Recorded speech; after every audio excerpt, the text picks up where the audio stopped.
Call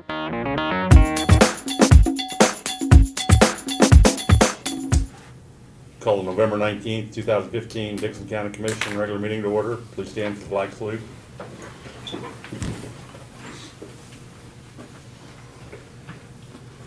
I pledge allegiance to the flag of the United States of America and to the republic for which it stands, one nation, under God, indivisible, with liberty and justice for all.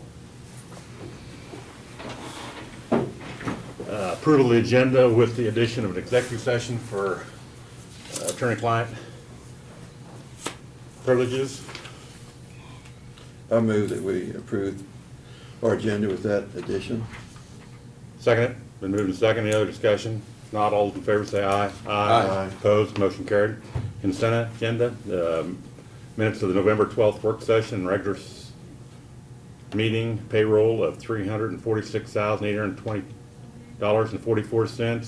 Fund expenditures of $212,962.78. Credit card wire payments of $14,159.99. Utilities of $8,578.21, and capers of $40,785.31. I move we approve the consent agenda. Second it. Been moved and second. Any other discussion? If not, all those in favor say aye. Aye. Aye. Opposed? Motion carried. Lynn, commission comments or committee reports? Central Kansas Mental Health Board meeting was this past Monday, and I was in attendance to that. And we have some expansion and improvements as far as services that are kind of in the works over there. Also had re-election. Sheila Biggs has been chairman for the last couple of years, and I think and generally they pass that around, and she was ready for a little bit of a break too, but anyway, I was elected chairman for the coming year starting January. And I think also the Central Kansas Mental Health Board is going to be recognizing some individuals, but also have a board meeting over here at, we're going to have it at Brookville Hotel on December 3rd. Is that a Wednesday, I believe? Thursday? Okay, yeah, so it's December 3rd on Thursday, and I don't know if anyone else would want to be in attendance of that. It'd give you an opportunity to kind of be at the board. I'm going to the extension reorganization annual meeting that night. Okay. Yeah. And then I do have it. Probably be going to that extension too. Okay, is that not on? Well, third, I know that. Yeah. That's the date. Right. It's the 4-H Achievement Banquet we have That's the coming up here, 24th. the 24th of Yeah. this month, and I do plan to attend that. So that's going to be coming up here. That's all I have for right now. Thank you, Lynn. Lauren? Yes, yesterday was a very busy day.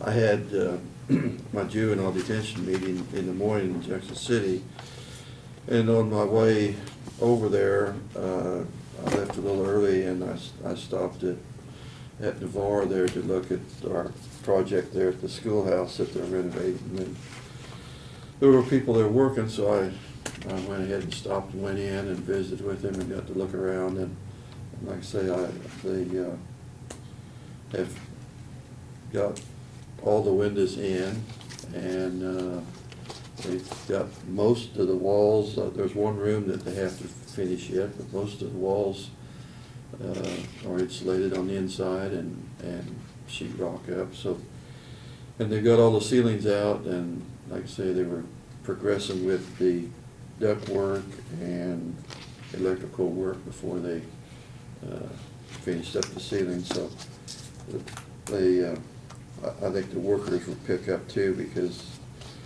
if some of the local farmers have been busy here, but their schedules will probably free up here this winter. So I was pleased at what I seen there, what they'd gotten done. We did have two of the architects and construction managers meetings that we had yesterday, and we got two more this afternoon. So like I say, we're kind of waiting until we hear from all four of those before we make any decisions or or anything on that, so. That's about all I have. Thank you, Warren. Speaking of the DeVar project, was with Francis Anderson, the soil conservation tour, the Bankers Award tour. I guess there has been a change of architects with B&G, and the new gentleman is making, put in some stuff that may affect the cost of what they're doing. There was a $3,000 FEMA door that's something that they wanted to put in, and I didn't know if you, I forgot to mention that last week. Yeah, there may be some, But they don't want them or do they want did them? want them to put in, Okay. yeah, and I think that's been dropped, but there is some other issues that the B&G has changed who their engineer was. You know, the gentleman now, or I should say gentleman, person, isn't being as helpful as the one that was there before. I guess that'd be the best way to put it. So I meant to say something about that last week, Brad, and I apologize for not.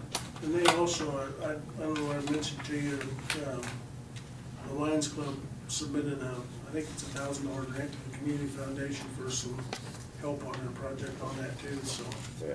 Oh, really? yeah. And of course, us as a fiscal agents Right. have to sign off on that, so. Yeah. A work session this morning, Dustin Parks came in, he had floodplain issue with the whole county, had a meeting with the state on that, and gonna be getting that updated. Probably take a couple years for it, that'd be the best case scenario for to get that stated, changed, and then Russ Wilkins is in. Calls are down, calls are down, but, responses are up. But cases and responses are up. Yeah, considerably, From us. yeah. Do have some problems with, which you mentioned before, with the 911, some of our, I'm sorry, I'll get that down.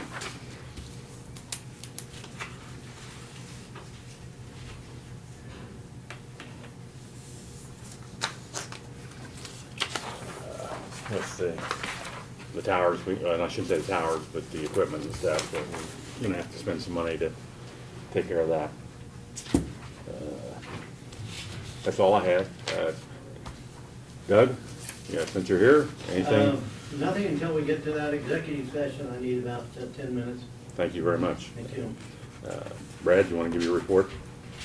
Yeah, I provided each a copy of a letter that I'd received from the city of Enterprise in regards to the Detroit sewer venture, and I'd heard through the grapevine that they were a little bit disappointed in reading in the paper about our conversation I briefed you about, and they misunderstood that.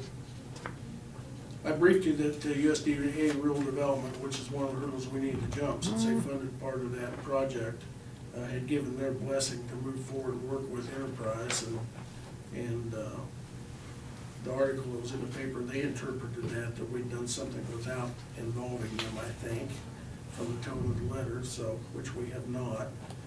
But at the end of the day, they're asking for us to have a meeting. I've since sent a message to Jennifer Elliott, who's the chairman of the Detroit Sewer Board, and asked for some dates, and we'll get that set up. But I just want to provide you a copy of the letter, let you know that, I think they took no offense to the fact that we had done something without them.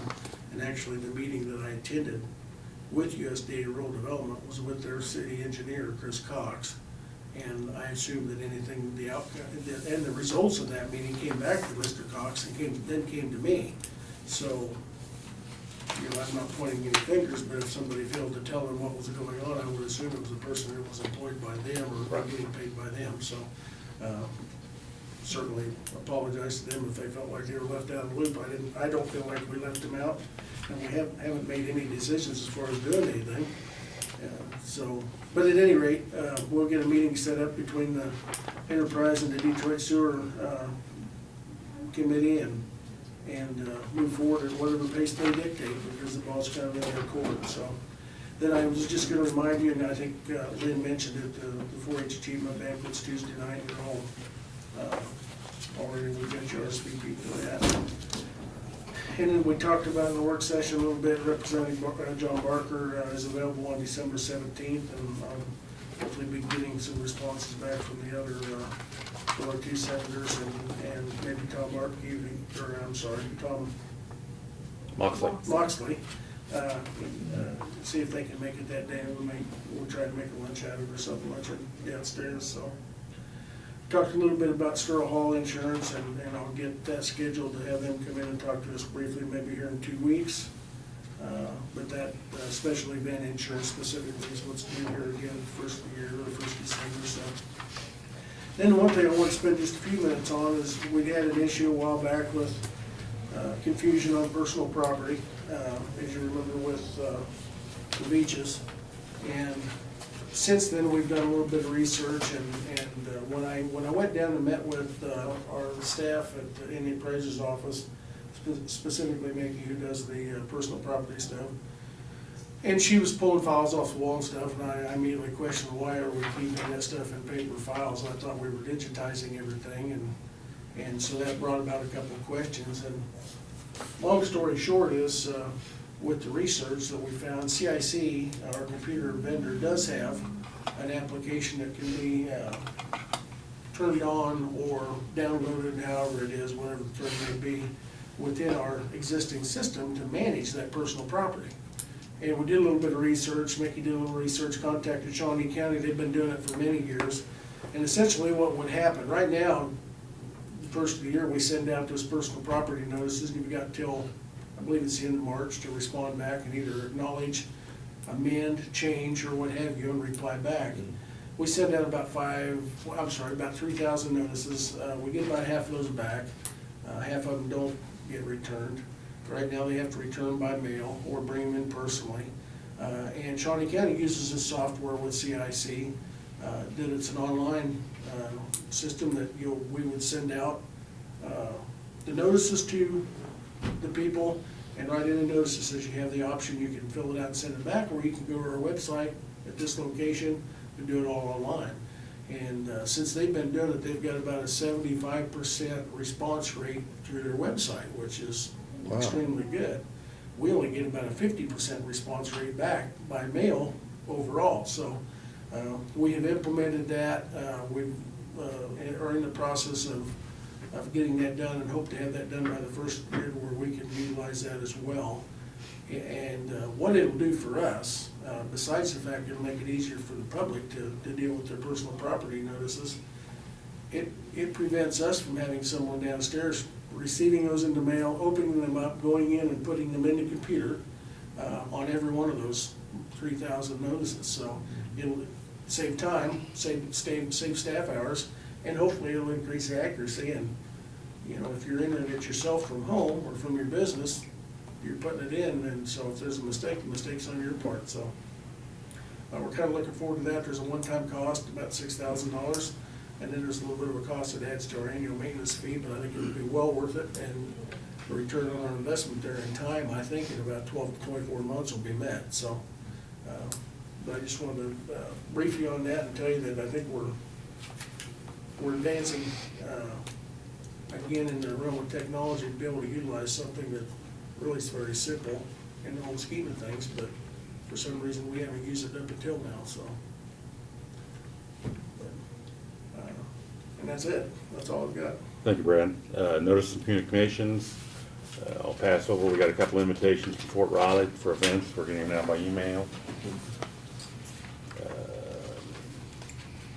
Got a letter from Farm Bureau agent, dear Dixon County Public Building Commission. I recently contacted you about providing business insurance for Dixon County Public Commission. I'm following up with to set up a Farm Bureau super check so I can help you make sure. And then the other letter we got was from the FEMA, which I mentioned earlier in the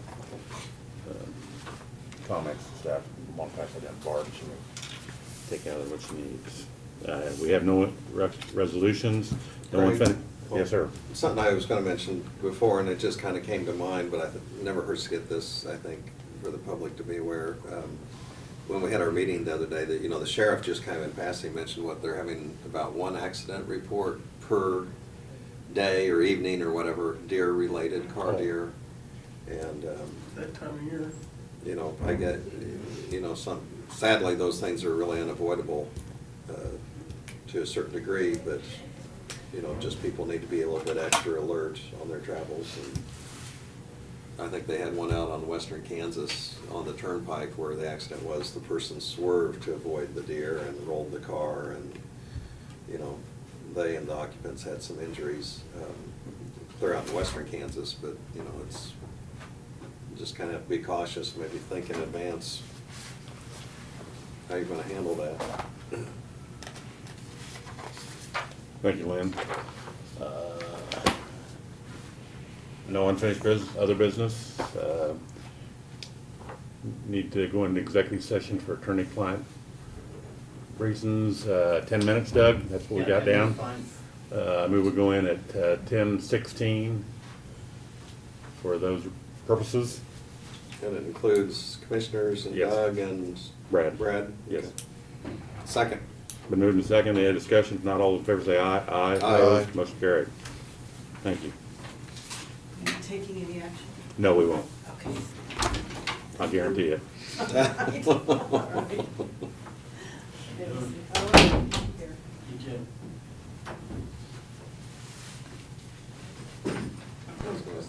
Yeah, we go into Okay. executive session for another 5 minutes? Are you making the motion? Yes, Okay, Just to extend it rather than, yeah, Okay. extend it. yes. Who's Second. Okay, Been moved and seconded. All in favor say aye. Aye. Opposed? Motion carried. so 11:27 or 11:28? 11:28 preferably. Okay, all right. and then knock 3 times. I'll Not 3 times. Did I knock 3 times?